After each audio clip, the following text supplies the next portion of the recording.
नमस्कार दोस्तों, हम जो पढ़ रहे थे अपनी पुस्तक श्री कृष्ण की कथाएं, उनमें हमारा जो अगला जो भाग है उसमें है श्री कृष्ण और पूतना राक्षसी के बारे में। तो आप सब ने अगर वो नहीं देखा है तो उसको देख लीजिए, और अगर आप भी एक पुस्तक प्रेमी हो तो हमारे साथ जुड़ने के लिए आप चैनल को सब्सक्राइब किए कर सकते हैं। तो आज हम पढ़ेंगे श्री कृष्ण जी और पूतना राक्षसी के बारे में। तो देखते हैं क्या होता है।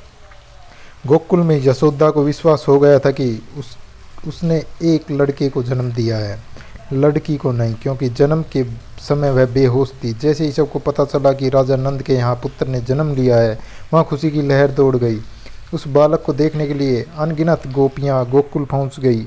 जब उन्होंने कमल जैसी आँखों और लाल रंग के होठों वाले उस सुंदर बालक को देखा तो सारी गोपियाँ उसे अपनी गोद में लेने के लिए आतुर हो उठी।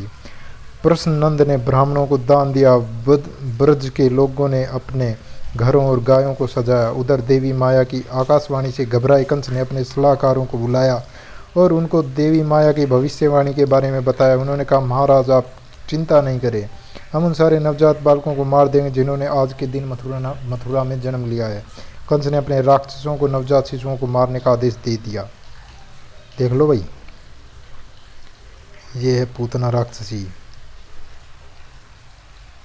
क्या करके जा रही है। ये कुछ खिलौने लेकर जा रही है। कंस के आदेश से भयानक राक्षसी पूतना कामधेनु गायों और चरागाहों की धरती गोकुल की और नवजात बालकों को मारने चल दी।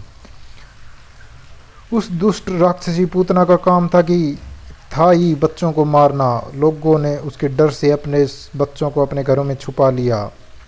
उसके पास उसने की शक्ति तो थी, उड़ने की शक्ति उसके पास उड़ने की शक्ति तो थी ही, साथ ही वह अपनी इच्छा से कोई भी रूप धारण कर सकती थी। उसी दिन वह उड़ते हुए गोकुल जा पहुंची और एक सुंदर गोपी का रूप रख वह नंद के बाबा के घर पहुंच गई।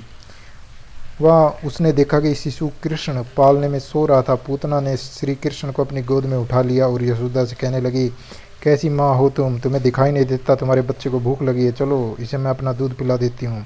पूतना बहुत सुंदर रूप में थी, इसलिए यशोदा ने सोचा, मैं किस्मत वाली हूँ जो मेरा पुत्र इतनी सुंदर स्त्री का दूध पिएगा, मैं उसे नहीं रोकूंगी। यशोदा नहीं जानती थी कि पूतना की छाती में बहुत खतरनाक जहर है जो उसके बच्चे को मार सकता है। लेकिन हुआ कुछ और। पूतना ने जैसे ही बालक कृष्ण के मुंह में दूध पिलाने के लिए अपना स्तन दिया, वैसे ही उन्होंने अपने दोनों हाथों से उसके स्तनों को पकड़ लिया और एक बार में ही उसके प्राण चूसने लगे। ठीक है, अब ये है पूतना राक्षसी अपने असली रूप में, देख लीजिए। तो आगे देखो, दर्द के मारी पूतना जोर जोर से चिल्लाने लगी, मुझे छोड़ दो, जाने दो, अब और नहीं सहा जाता। उसकी आंखें फैलकर बाहर की ओर आने लगी और उसे बहुत ज़्यादा पसीना आना शुरू हो गया। वह ज़मीन पर पैर पटक पटक कर जोर जोर से छटपटाने लगी। उसकी छाती से बहुत ज़्यादा दर्द होने लगा और इससे वह अपने असली राक्षसी रूप में वापस आ गई। छटपटाते हुए आखिर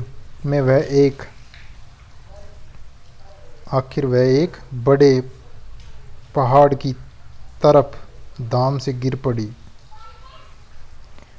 जिससे उसका विकराल शरीर जहाँ गिरा उसके पास के बहुत सारे पेड़ टूट गए। रोहिणी और यशोदा के साथ गोपियाँ दौड़कर वहाँ आई और शिशु कृष्ण को उठा लिया, जो बिना डर के पूतना के निर्जीव शरीर पर खेल रहा था।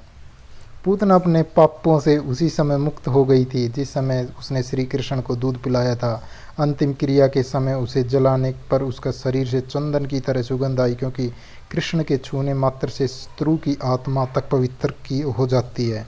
मरने के बाद श्री कृष्ण को मारने वाली पूतना ईश्वर के लालन पालन करने वाली माँ बन गई। ठीक है, तो ये हमारा कृष्ण और पूतना का जो भी सजीव चित्रण था वो हमने पढ़ा। अब जो अगले भाग में हम पढ़ेंगे त्रिनव्रता की मृत्यु, तो इसको देखेंगे। तो आज के लिए इतना ही। थैंक यू सो मच हमसे जुड़ने के लिए।